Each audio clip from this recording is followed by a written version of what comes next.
Hello students, today we are going to read and explain the second chapter, The Sound of Music. This chapter is divided into two parts. Today we will read the first part. Evelyn Glennie listens to sound without hearing it. The Sound of Music दो part में है. आज हम इसका first part पढ़ेंगे. Evelyn Glennie, it is the name of a person, listens to sound without hearing it. यह lesson एक ऐसी व्यक्ति के बारे में है, एक ऐसी लड़की के बारे में है जिसने अपनी प्राकृतिक नेचुरल सुनने की शक्ति को तो खो दिया, लेकिन फिर भी वह साउंड्स को, ध्वनि को सुनने की कोशिश करती है और उसे समझने की कोशिश करती. God may have taken her hearing, but he has given her back something extraordinary. What we hear, she feels far more deeply than any of us. That is why she expresses music so beautifully. यह statement इस lesson, इस story के अंदर से लिया गया है. इसमें एक व्यक्ति बता रहा है कि किस प्रकार से एवलिन की सुनने की शक्ति को भगवान ने छीन लिया है, लेकिन गॉड ने उसे कुछ खास दिया है. What we hear, she feels, क्योंकि जो हम सुन सकते हैं वह एवलिन महसूस कर सकती और हमसे ज़्यादा अच्छी तरह से महसूस कर सकती. That is why she expresses music so beautifully. और इसलिए वह व्यक्ति कहता है कि एवलिन संगीत को इतनी खूबसूरती से एक्सप्रेस कर सकती है, संगीत को इतनी खूबसूरती से प्रस्तुत कर सकती है. Read the following account of a person who fought against physical disability and made her life a success story. हम इस कहानी में पढ़ेंगे एक ऐसे व्यक्ति की कहानी जिसने अपनी जीवन में फिजिकल डिसेबिलिटी यानी कि शारीरिक अपंगता के बावजूद अपनी लड़ाई लड़ी और अपने जीवन में सफलता अर्जित की. So here starts our story. Rush hour crowds jostle for position on the underground train platform. Rush hour का मतलब होता है उस समय जिस समय बहुत ही भीड़ भाड़ होती. जॉसल का मतलब होता है धक्का मुक्की. Rush hour crowds jostle for position on the underground train platform. Europe के किसी देश में एक भूमिगत रेलवे प्लेटफॉर्म के ऊपर भीड़ के बीच में धक्का मुक्की हो रही है जगह के लिए.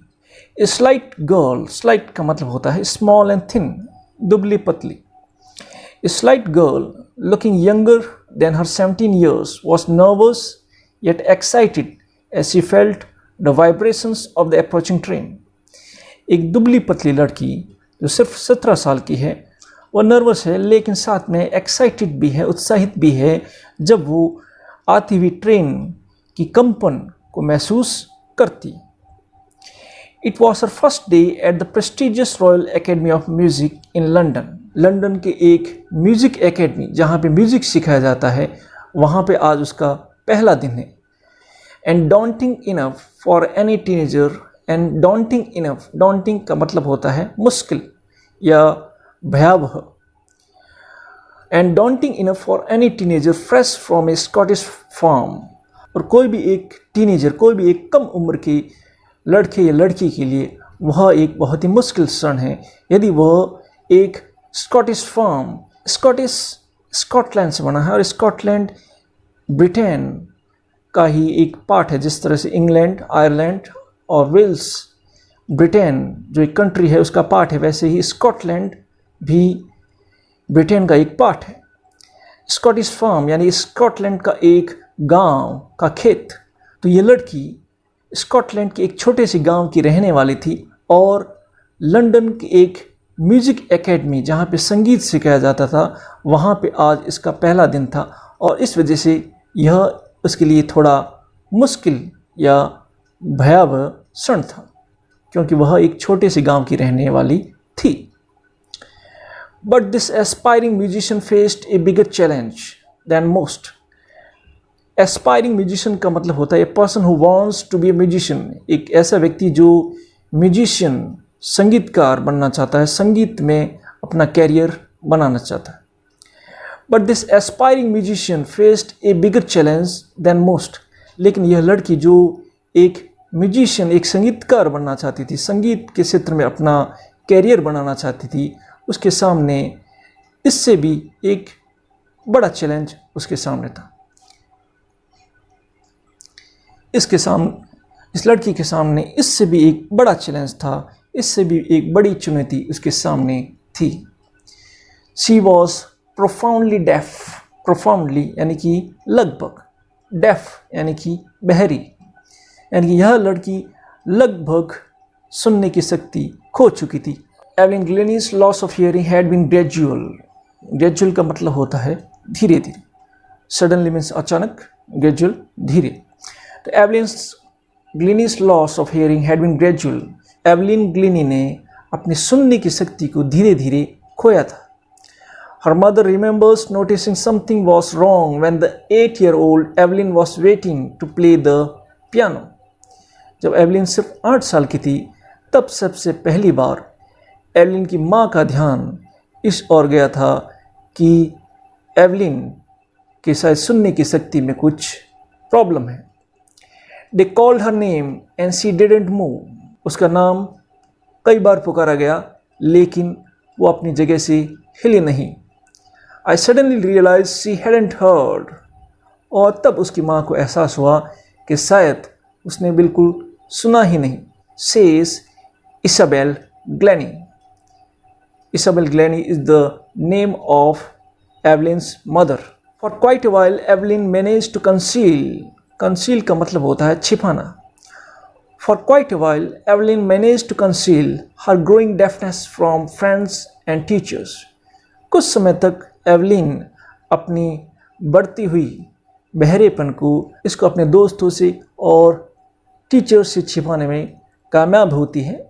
But by the time she was 11, her marks had deteriorated. लेकिन जब तक एवलिन 11 साल की हुई, उसकी सुनने की शक्ति बहुत ज़्यादा डिटीरियोरेटेड यानी कि खराब हो चुकी थी। And her headmistress urged her parents. Urged का मतलब होता है विनती करना, प्रार्थना करना। And her headmistress urged her parents to take her to a specialist. और उसकी प्रिंसिपल उसके पेरेंट्स से विनती करती है, उनसे कहती है कि इसे किसी स्पेशलिस्ट डॉक्टर को दिखाया जाए। It was then discovered that her hearing was severely impaired as a result of gradual nerve damage. Impaired का मतलब होता है weakened यानी कि कमज़ोर होना।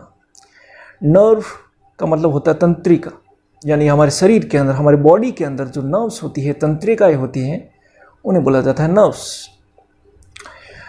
तो it was then discovered that her hearing was severely impaired as a result of gradual nerve damage.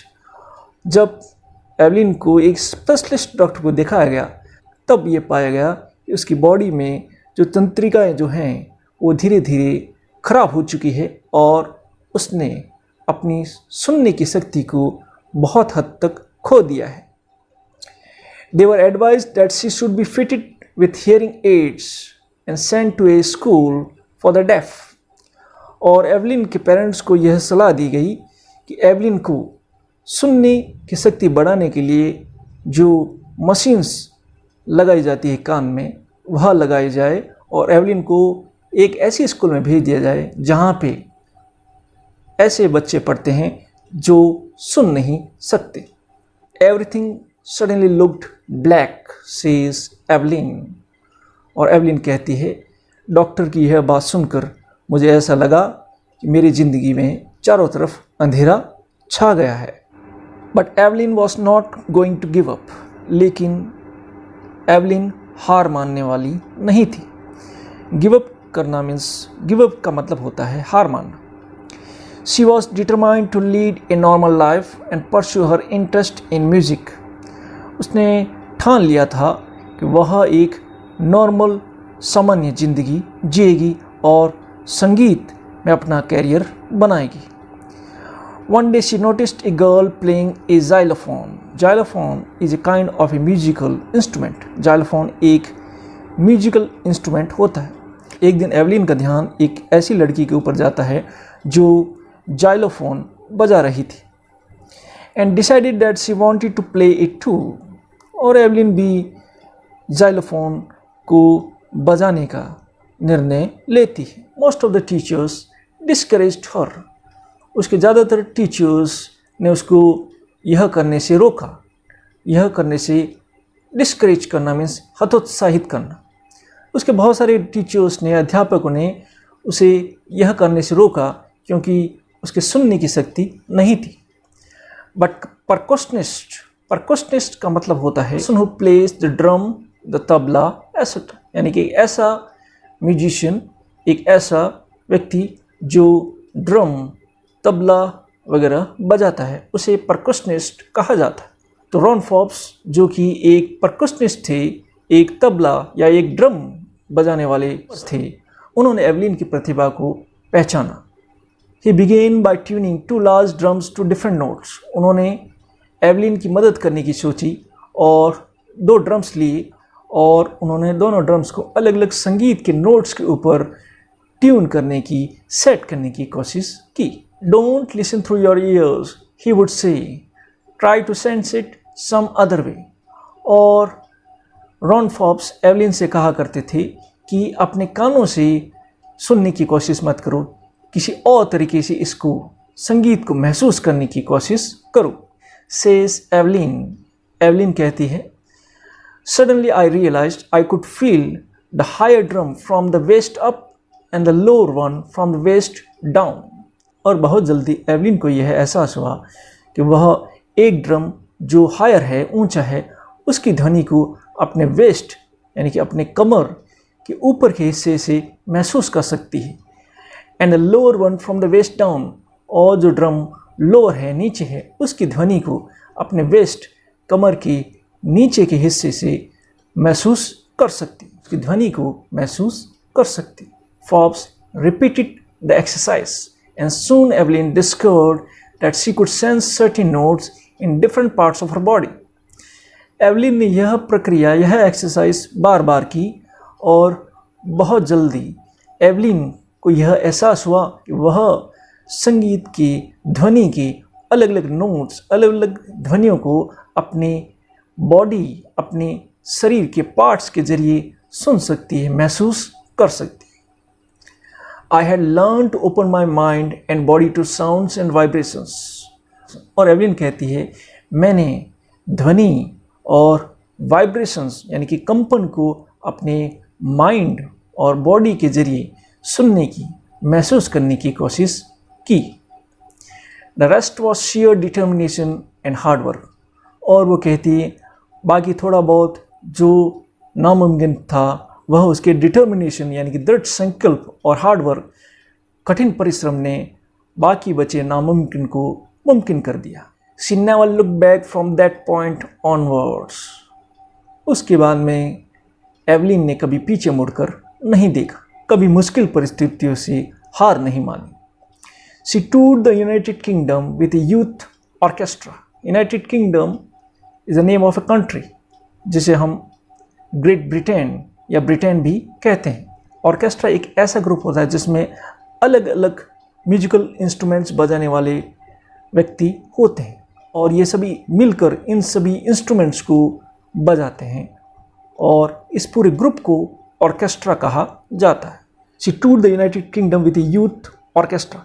Evelyn एक युवा साथियों के साथ में, युवा संगीतकारों के साथ में ग्रेट ब्रिटेन यूनाइटेड किंगडम की यात्रा पे निकल पड़ती। And by the time she was 16 she had decided to make music her life.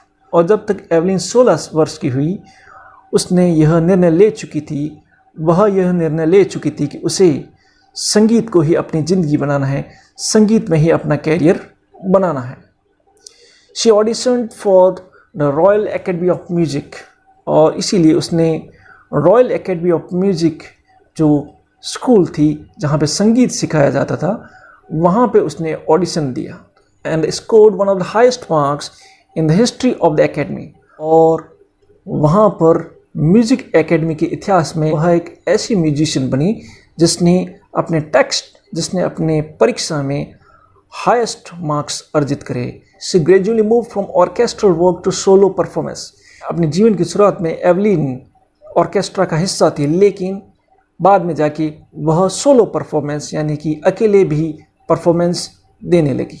At the end of a 3-year course, she had captured most of the top awards. Evelyn music academy में 3 साल तक पढ़ी और वहाँ पे उसने जितने भी बड़े अवार्ड थे उन सभी अवार्ड्स को जीत लिया. And for all this, Evelyn won't accept any hint of heroic achievement. Evelyn ने अपने जीवन में ये जो कुछ भी हासिल किया, इसके लिए वह अपने अंदर किसी विशेष गुण को महत्व नहीं देती. वह यह नहीं कहती कि उसमें किसी हीरो के गुण थे, इस वजह से वह यह सब हासिल कर पाई. एवलिन कहती है, if you work hard and know where you are going you will get there. Evelyn कहती है, यदि आप कठिन परिश्रम करें और यदि आपको मालूम है आपको कहाँ जाना है, आपको क्या हासिल करना है, यू विल गेट देयर, तो आप वहाँ तक पहुँच जाएंगे, आपको अपनी मंजिल मिल जाएगी. And she got right to the top. और वह अपने जीवन में, अपने कैरियर में सबसे उच्चतम स्तर पर पहुंची. The world's most sought after multi percussionist with a mastery of some 1,000 instruments and hectic international schedule. Evelyn एक बहुमुखी प्रतिभा की धनी थी और वो एक मल्टी परकशनिस्ट थी, यानी कि उसे अलग अलग प्रकार के वाद्य यंत्र बजाने आते थे. उसने दुनिया में अपनी एक अलग पहचान बनाई और she had very hectic international schedule, और विश्व भर में घूम घूम कर वो अपने प्रोग्राम देती और उसका शेड्यूल जो था बड़ा ही हेक्टिक था, बड़ा ही बिजी शेड्यूल होता था. It is intriguing. इंट्रिगिंग का मतलब होता है fascinating and curious. Fascinating means मंत्रमुग्ध कर देने वाला और क्यूरियस मीन्स जिज्ञासा पैदा करने वाला. तो it is intriguing to watch Evelyn function so effortlessly without hearing. तो एवलिन को संगीत की प्रस्तुति देते हुए देखना बड़ा ही मंत्रमुग्ध कर देने वाला होता था, लेकिन साथ में ही जिज्ञासा पैदा कर देने वाला होता था, क्योंकि वो संगीत की जो परफॉर्मेंस देती थी इट वॉज एफर्टलेस, यानी कि इसमें से किसी प्रकार का एफर्ट लगाने की ज़रूरत नहीं पड़ती थी. बड़े ही सरलता और आसानी से वह अपना परफॉर्मेंस देती थी. In our 2-hour discussion, she never missed a word. और लेखक कहते हैं, हमारे 2 घंटे के इंटरव्यू में मेरे एक भी शब्द को एवलिन ने मिस नहीं किया. हालांकि उसके सुनने की शक्ति नहीं थी, फिर भी इस 2 घंटे के लंबे इंटरव्यू के दौरान उसने मेरे एक भी शब्द को मिस नहीं किया था. Man with bushy beards give me trouble. Beards यानी कि दाढ़ी. Man with bushy beards give me trouble. Bushy beards यानी कि घनी दाढ़ी. She laughed. और वह हंसते हुए कहती है कि जिन लोगों की घनी दाढ़ी होती है उन लोगों को मुझे समझने में, उन लोगों की बातों को समझने में थोड़ा मुझे कठिनाई होती. वह ऐसा इसलिए कहती है क्योंकि वह लोगों के लिप्स, होठों को पढ़ने की कोशिश करती थी. वह लोगों के चेहरों के भाव को पढ़कर वो क्या बोल रहे हैं उसको समझने की कोशिश करती थी. It is not just watching the lips, it's the whole face. और वो कहती है कि लोगों की बात को समझने के लिए मैं सिर्फ उनके लिप्स को ही नहीं देखती, उनके होठों को ही नहीं देखती, इट्स द होल फेस, पूरे चेहरे को पढ़ने की कोशिश करते हैं. स्पेशली द आइज, और ख़ासकर उनकी आँखें. She speaks flawlessly with a Scottish lilt. She speaks flawlessly. Flawlessly means धारा प्रवाह. Scottish जैसे इंडिया से इंडियन बना है, वैसे स्कॉटलैंड से स्कॉटिश बना है. स्कॉटलैंड, जैसा कि बताया गया है, स्कॉटलैंड भी ब्रिटेन का एक पार्ट है. और लिल्ट का मतलब है ए वे ऑफ स्पीकिंग, यानी कि बोलने का तरीका. तो वह स्कॉटिश लहजे में धारा प्रवाह बोलती है, बिना रुके हुए धारा प्रवाह बोल सकती है. My speech is clear because I could hear till I was 11, she says. और एवलिन कहती है उसका लहजा, उसके बोलने की शक्ति साफ है, वह बिल्कुल सफाई से बोल सकती, क्योंकि वो जब तक 11 साल की थी उसकी सुनने की शक्ति बाकी थी। But that doesn't explain how she manage to learn French and master basic Japanese. लेकिन फिर भी हम ये कह सकते हैं कि एवलिन ने बाद में जाके फ्रेंच भाषा भी सीखी और जापानीज भाषा भी सीखी, और यह उसने तब सीखा जब वह अपनी सुनने की शक्ति खो चुकी थी। तो यह अपने आप में एक बड़ी ही अनोखी बात है कि अपनी सुनने की शक्ति खो देने के बावजूद भी उसने और भी भाषाएं सीखी। As for music, she explains it pours in through every part of my body। और जहाँ तक म्यूज़िक का सवाल है, वह समझाती है, कहती है, It pours in through every part of my body, कि संगीत मेरे बॉडी के अंदर, मेरे शरीर के अंदर हर पार्ट, हर हिस्से से मेरे शरीर के अंदर जाता है। It tingles in the skin। tingles का मतलब होता है causes slight prickling और stinging sensation, यानी कि हल्की गुदगुदी होना या शरीर में सेंसेशन होना। वो कहती है संगीत से मेरे स्किन के ऊपर गुदगुदी होती है, मुझे संगीत का एहसास मेरी स्किन के ऊपर होता है। माई चिक बोन्स आँखों के नीचे जो बोन्स होती है, आँखों के नीचे का जो पार्ट है उसे बोलते हैं चिक bones. My cheekbones and even in my hair. तो वो कहती है संगीत का एहसास मुझे मेरी चिक बोन्स और मेरे हेयर, मेरे बालों में भी होता है। When she plays the xylophone, she can sense the sound passing up the stick into her fingertips। जब एवलिन xylophone बजाती है, she can sense the sound passing up the stick into her fingertips। तो वह संगीत की गूंज, वह संगीत की ध्वनि xylophone बजाने में यूज आने वाली स्टिक्स से होते हुए अपनी फिंगर टिप्स, अपनी अंगुलियों के पोरों तक महसूस करती है। By leaning against the drums, she can feel the resonances। resonances का मतलब होता है echoes of sounds, यानी कि गूंज, प्रतिध्वनि। By leaning against the drums, she can feel the resonances following into her body। और जब वो ड्रम्स बजाती है तो ड्रम की तरफ झुकती है और उस ड्रम की प्रतिध्वनि, गूंज उसे अपने शरीर में बहती भी महसूस होती। On a wooden platform, she removes her shoes so that the vibration pass through her bare feet and ups her legs।